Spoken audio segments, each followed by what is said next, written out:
السلام علیکم۔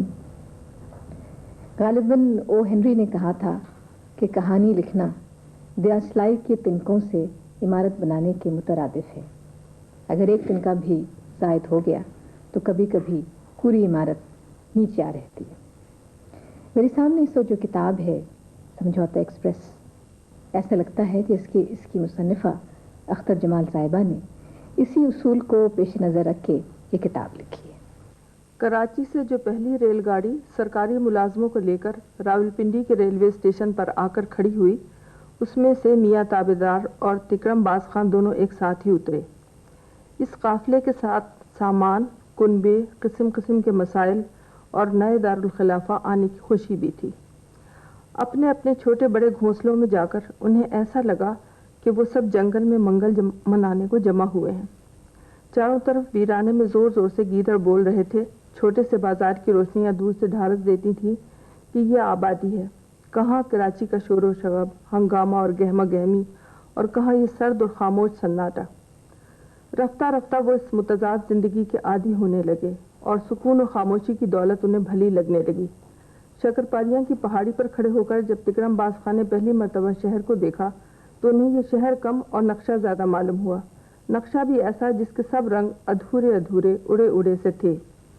میاں تابیدار نے پہاڑی پر نماز پڑھی اور خدا سے دعا کی کہ اے اللہ، ہماری آمد اس شہر میں بابرکت کر اور ہمارے لیے اس شہر کو مبارک کر۔ اس شہر کو ترقی دے کر کسی دن یہ نقشہ سچ مچ کا جیتا جاگتا شہر بن جائے، عظیم پاکستان کا دارالخلافہ اور اسلامی دنیا کا سب سے بڑا مرکز بنے۔ دیر تک وہ سجدے میں اپنے لیے، اپنے شہر کے لیے دعا کرتے رہے۔ شہر کی دعا ملک کی دعا بن گئی اور پھر ہر سچے مسلمان کی طرح انہیں ساری دنیا اسلام کا خیال آیا، اور پھر دائرہ پھیل کر کون و مکان کی وسعتوں میں اس طرح سما گیا کہ انہیں یہ محسوس ہوا کہ اس پہاڑی پر ان کا وجود بالکل گم ہو چکا ہے۔ اللہ ہو ان کی زبان سے بے اختیار نکلا۔ اس لمحے جب میاں تابیدار جذبہ عبودیت سے سرشار تھے، ان کے دفتر کے دوسرے ساتھی اور پڑوسی تکرم باز خان اسلام آباد کا نقشہ غور سے دیکھتے رہے اور سوچتے رہے کہ کون سے سیکٹر میں سب سے پہلے زمین خریدنا زیادہ منافع بخش رہے گا اور کس سیکٹر کی ترقی کے امکانات مستقبل قریب اور مستقبل بعید میں سب سے زیادہ روشن ہیں۔ وہ ہر پہاڑی کے جلوں میں، ہر سیکٹر میں خوبصورت اور شاندار کوٹھی تعمیر کرنے کا خواب دیکھنے لگے اور پھر ان خیالی کوٹھیوں کا کرایہ وصول کر کے کراچی میں کاروبار کا منصوبہ بنانے لگے۔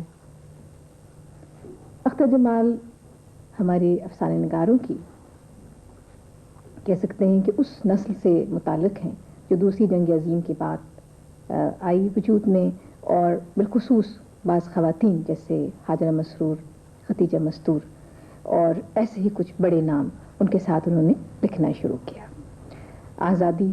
آزادی کی جدوجہد، پھر ہجرت اور پھر ہجرت کے دکھ، اور نئے موسموں میں آشیا بندی کے جو مسائل ہوتے ہیں ان پر بطور خاص انہوں نے لکھا۔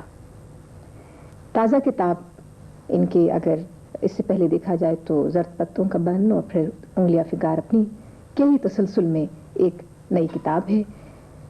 موضوعات البتہ خاصے مختلف ہیں، اور ہم اسی پس منظر میں اور اسی کتاب کے حوالے سے اس وقت گفتگو کریں گے، اور اس کتاب کو سمجھنے میں میری مدد کریں گے ڈاکٹر جمیل جالمی صاحب، ہمارے ناقد اور محقق اور بہت معتبر افسانہ نگار منشا یاد صاحب۔ منشا صاحب، یہ بتائیے کہ اس سے پہلے آپ نے ان کی 2 کتابیں اور بھی دیکھی ہوں گی، افسانے کے حوالے سے میں بات کر رہی ہوں، انگلیاں فگار اپنی اور زرد پتوں کا بن۔ تازہ کتاب سمجھوتا ایکسپریس کو اس تسلسل میں آپ کہاں پہ رکھیں گے؟ اس میں مجھے ایسا لگا کہ پہلا جو ان کا مجموعہ ہے انگلیاں فگار اپنی، اس میں بہت ساری کہانیاں ہیں، اور ان کے جو موضوعات ہیں ان کہانیوں کے، ان کا تسلسل اس کتاب تک چلا۔ ان زرد پتوں کا بن میں بھی وہ کہانیاں ہیں، مثلا تحریک پاکستان کے بارے میں اور نوجوانوں کی جو اس میں اسٹرگل تھی ساری موومنٹ میں، اور پھر پاکستان اور وہ جو خاندان تقسیم ہو گئے تھے تقسیم کے وقت، ان کے اندر جو عالمی یا اس طرح کے واقعات ہوئے یہاں بھی اور وہاں بھی، وہ موضوعات اس کتاب میں بھی، مثلا 13 کہانیاں ہیں سمجھوتا ایکسپریس میں، تو ان میں سے 6 کہانیاں جو ہیں وہ اس موضوع پر ہیں۔ مثلا اس میں سمجھوتا ایکسپریس اور وہ جو شریک سفر تھے، اور چکن کا کرتا، اصیل مرغ، اور تابع دار ملازم، یہ ساری کہانیاں جو ہے یہ تحریک پاکستان کا پس منظر اور اس دور کی ساری باتیں جو وہ ہماری نئی نسل کے لیے وہ بتاتی ہیں. تو یہ موضوع ان کے پہلی کتابوں میں بھی، جو پہلی انگلیاں فگار اپنی اور زرد پتوں کا بن، اس میں بھی یہ موضوع ہے. اس پر بہت ساری کہانیاں تو ملتی یہ ہیں. بتائیں ڈاکٹر صاحب، آپ کے ابھی فرینڈ بتایا کہ موضوع کا تسلسل جاری ہے، تو کیا ٹریٹمنٹ میں کوئی فرق آیا ہے؟ میں بات عرض کروں آپ سے کہ زرد پتوں میں یا انگلیاں فگار اپنی پہ جو کہانیاں تھیں اور جو سمجھوتا ایکسپریس میں جو کہانیاں ہیں، ان میں ایک بنیادی فرق ہے. وہ یہ کہ اس میں سمجھوتا ایکسپریس میں پاکستان کی روح، پاکستان کے مسائل وہ اپنی موجود ہیں. تحریک پاکستان کے حوالے سے وہ افراد بھی موجود ہیں کردار کی حیثیت سے. لیکن یہاں سماجی اور انسانی مسائل جو ہیں وہ زیادہ ابھر کر، زیادہ توانائی کے ساتھ اس میں پیش ہوئے ہیں. مثال کے طور پر اس میں ایک افسانہ ہے تیسری دنیا کا نمائندہ. اس میں وہ لڑکے جو ہم روز دیکھتے ہیں کہ کنویں میں سے وہ چیزیں چنتے ہیں، پھر ان کو وہ بیچ دیتے ہیں، اور وہ کس طریقے سے بیماریاں پھیلتی ہیں، وہ لڑکا اندھا ہو جاتا ہے اور وہ اپنی تصویر بھی نہیں دیکھ پاتا وغیرہ وغیرہ. تو اتنی خوبصورتی کے ساتھ تیسری دنیا کے مسائل اور عوام کے مسائل جو ہیں وہ اٹھائیں. اس مجموعے میں خاص طور سے مجھے محسوس ہوا کہ وہ جو سماج کو سدھارنے کا اور انسانی رشتوں کو مستحکم کرنے کا جو جذبہ ان کے اندر پہلے کہیں کہیں دب جاتا تھا، وہ ان افسانوں میں ایک سماجی مسئلہ، بڑا مسئلہ کینوس وسیع ہوا بن کر وہ آیا ہے انسانی رشتوں سے اور سماجی رشتوں کے تعلق سے.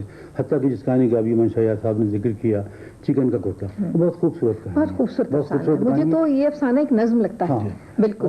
اچھا، ایک بات بتاؤں کہ اس میں مثال کے طور پر وہ صرف پاکستان کی کہانی نہیں ہے، بلکہ اب وہ انسانی رشتوں کی کہانی ہے کہ جو اس آزادی کے بعد جو پیدا ہوئے ہیں اور کس طریقے سے وہ ان کی بناوٹ ہوئی ہے اور کس طریقے سے ان کی تعمیر ہوئی. ہاں، یعنی اگر چکن کا کرتا وہاں وہ بنا کے کوئی خاتون جو ہے وہ گزارا کرتی ہے، تو یہاں وہ سیدھی کا کرتا جو اس پر ختم ہوتی ہے. لیکن اس میں سمبل دیکھیں کیا ہے، وہ بہت سٹل ہے، وہ محض کشیدہ کاری نہیں. It is something more than that. اس میں ایک بات میں اور کر دوں، وہ جو مثلا جیسے کہانی ہے ایک پاکستانی لڑکا، جو پاکستانی لڑکا پاکستان کی کہانی ہے، اس میں روح پاکستان وہ موجود ہے، لیکن اس کے باوجود بھی وہ کہانی ہے کہ جو آج تیسری دنیا میں جو سب سے بڑا مسئلہ ہے کہ کس طریقے سے یہ جو ڈرگ مافیا والے اور وہ جو دوسرے بدماش اور لڑکوں کو، جو اچھے لڑکے ہیں، بڑے ذہین لڑکے ہیں، صلاحیت والے لڑکے ہیں، اور وہ پوری برباد ہو جاتی ہے. تو وہ ایک لڑکے کی بربادی کی کہانی انہوں نے لکھی ہے، لیکن وہ پورے سماج کی تباہی اور بربادی کی کہانی ہے. اچھا، منشا صاحب اسی میں ایک بات میں پوچھنا ہی چاہ رہی تھی، آپ ضرور فرمائیں کہ ٹیکنیکلی کیونکہ بڑی موومنٹس آئی ہیں افسانہ نگاری میں، اور خاص طور پہ علامتی اور اس سے بھی آگے کے افسانے لکھے گئے ہیں، لیکن یہاں میں سٹوری نیسٹ اس کو ہم کہتے ہیں تھرو آؤٹ ہے ان کی. تو ٹیکنیکلی آپ کیا سمجھتے ہیں، یہ آپ لوگوں کے ساتھ رہیں یا علیحدہ ایک جزیرہ ان کا بنا؟ نہیں، بات یہ ہے کہ ان کا جو اسلوب ہے یا جو ان کا رویہ ہے لکھنے کا، وہ جیسا کہ آپ نے شروع میں کہا کہ حاجرہ مسرور اور خدیجہ مستور اور احمد نظیم قاسمی صاحب جو بڑے لکھنے والے اس دور کے تھے، اسی روایت کا تسلسل ان کے فن میں آتا ہے. اور جو نیا افسانہ ہے جس کو جدید افسانہ کہتے ہیں، میں تو سمجھتا ہوں کہ اس کا بہت سارا جدید افسانوں کا مواد ان کے افسانوں میں موجود ہے. یعنی ان کی سوچنے کا جو انداز ہے وہ بڑا جدید ہے. مثلا اختر جمال کے ہاں موضوعات کے حوالے سے آپ دیکھیں اور رویہ دیکھیں کہ اسکائی لیب کا چند سال پہلے جو ہوا تھا کوئی کہ وہ گرے گا کہیں، اس پر کہانی انہوں نے لکھی.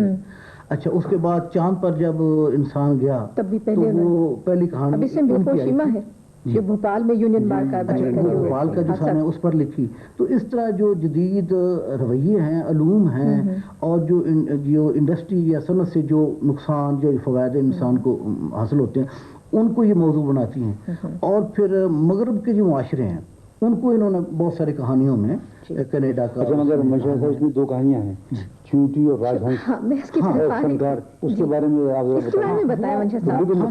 بالکل مختلف ہیں، جیسے چیخوف کہتا تھا کہ میں دنیا کی ہر چیز پہ لکھ سکتا ہوں. تو میں اس کو کتاب کو پڑھتے ہوئے میں نے محسوس کیا کہ اس کے 4 یا 5 حصے. ایک وہ جو تحریک پاکستان اور پاکستان کا معاشرہ اور سماج اور سماجی واقعیت نگاری. اچھا، ایک دلچسپ بات یہ ہے کہ جب انہوں نے پہلی کہانی لکھی تھی تو 8ویں جماعت میں پڑھتی تھی. اس کا انہوں نے ذکر کیا اس میں، تو پیاسی دھرتی کا نام تھا اس کہانی کا. اور اس کے بارے میں نقادوں نے کہا کہ اس میں واقعیت اور رجائیت ہے. وہ لکھتی ہیں اپنے دیباچے میں, مجھے خود اس وقت ان لفظوں کی معنی معلوم نہیں تھی, لیکن وہ واقعیت ان کے افسانوں میں آج بھی ہے اور رجائیت ان کے افسانوں میں آج بھی ہے. تو وہ جو 2 کہانیوں کا ذکر ڈاکٹر صاحب نے فرمایا, وہ چیونٹی اور راج ہنس اور فنکار دونوں جو ہیں وہ فلسفیانہ کہانیاں ہیں, اور سماجی حقیقت نگاری سے ہٹ کے وہ اس میں تھوڑا سا تجرید کا بھی ہے اور اس میں علامت کا بھی استعمال ہے, اور وہ میں سمجھتا ہوں کہ بڑی خوبصورتی سے وہ جو ایک ان کے ذہن میں کردار ہیں, مثلا چیونٹی جو ہے اس کو اس کی وہ حقیر ایک مخلوق ہے, اور وہ جو راج ہنس ہے وہ آسمانوں پر اڑتا ہے, لیکن وہ جو فلسفہ اس میں بیان کرتی ہیں روح کا اور مادے کا اور فنا کا, وہ بڑی خوبصورتی سے ہے. اسی طرح وہ جو حقیر ایک کیڑا ہے جو اپنے ریشم لپیٹتا ہے اور بناتا ہے, اور اس کو دوسرے کیڑے جو ہیں وہ حقیر سمجھتے ہیں.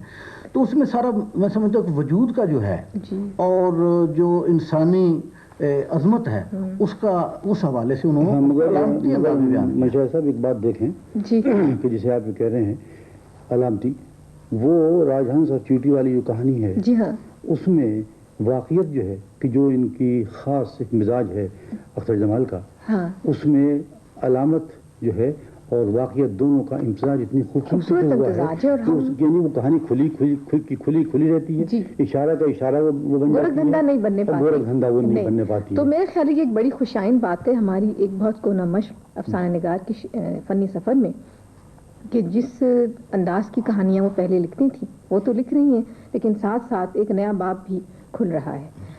ناظرین, ہم نے اختر جمال صاحبہ کی کتاب سمجھوتا ایکسپریس پہ گفتگو کی, اور اب جس کتاب پر ہم باتیں کریں گے اس کا نام ہے نیہا.